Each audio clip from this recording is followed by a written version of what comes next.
नमस्कार मित्रांनो, मी active education YouTube channel मध्ये आपले स्वागत करत आहे. आपणासाठी एक महत्त्वपूर्ण आनंदाच्या आणि दिलासादायक बातमीचे स्पष्टीकरण करत आहे. तर चला जाणून घेऊया या संदर्भात सविस्तर माहिती. आजची महत्त्वाची ब्रेकिंग न्यूज आहे. आजची मोठी खुशखबर, आत्ताच्या घडीची मोठी बातमी. राज्य कर्मचाऱ्यांच्या बाबतीत दिलासा देणारे शुद्धीपत्रक GR निर्गमित.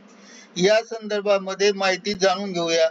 नमस्कार मित्रांनो, पुन्हा एकदा आपले हार्दिक स्वागत. आताच्या घडीची सर्वात मोठी ब्रेकिंग न्यूज आहे. कर्मचाऱ्यांना दिलासा देणारी महत्त्वपूर्ण बातमी. बातमीच्या संदर्भात शासन परिपत्रक निर्गमित.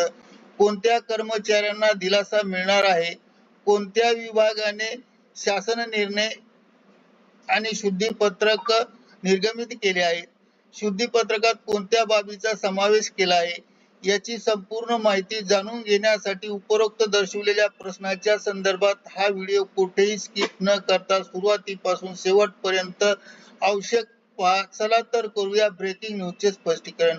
त्या अगोदर आपण ऍक्टिव्ह एज्युकेशन युट्यूब चॅनलवर नवीन असाल तर चॅनलला लाईक, शेअर आणि सबस्क्राईब करायला विसरू नका. तर चला दिलासादायक बातमीचे स्पष्टीकरण पुढील प्रमाणे पाहूया. शिक्षकाकरता मोठी आनंदाची बातमी आहे. शिक्षक पात्रता परीक्षा संदर्भात महत्त्वपूर्ण शासन शुद्धीपत्रक. यानुसार आता या शिक्षकांना परीक्षा देण्याची गरज नाही.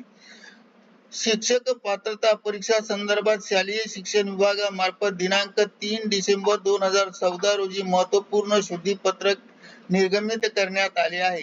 सदर शासन निर्णयानुसार शिक्षक पात्रता परीक्षेची कार्यपद्धती निश्चित करण्याबाबत तसेच बालकाच्या मोफत व सक्तीच्या शिक्षणाचा अधिनियम RTE अंतर्गत 2009 अंतर्गत सर्व प्राथमिक शिक्षकाकरता इयत्ता 1ली ते 8वीच्या सर्व व्यवस्थापनाकरता यांना TET परीक्षा अनिवार्यता आवश्यक राहणार नाही. तर शुद्धीपत्रकात निर्गमित करण्यात आले आहेत आणि म्हणूनच यामध्ये स्पष्ट नमूद करण्यात आले आहे की शिक्षक पात्रता परीक्षेमध्ये कनिष्ठ प्राथमिक गट यामध्ये इयत्ता 1ली ते 5वी पर्यंत व वरिष्ठ प्राथमिक गटामध्ये इयत्ता 6वी ते 8वी गटामध्ये 2 गटाकरिता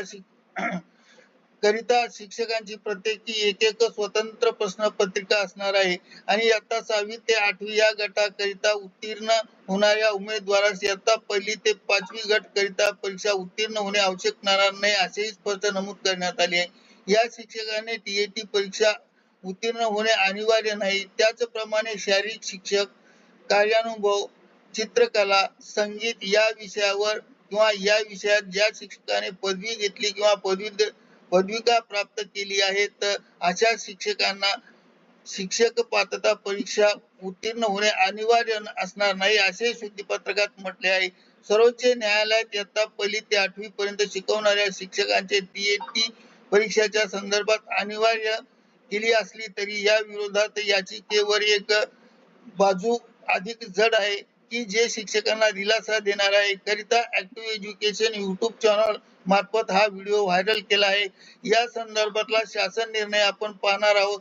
या संदर्भातला हा शासन निर्णय आहे आणि या शासन निर्णयानुसार आजची बातमी स्पष्ट केली आहे. मित्रांनो, आपणास आवडल्यास लाईक, शेअर आणि सबस्क्राईब करायला विसरू नका. धन्यवाद. Thank you very much.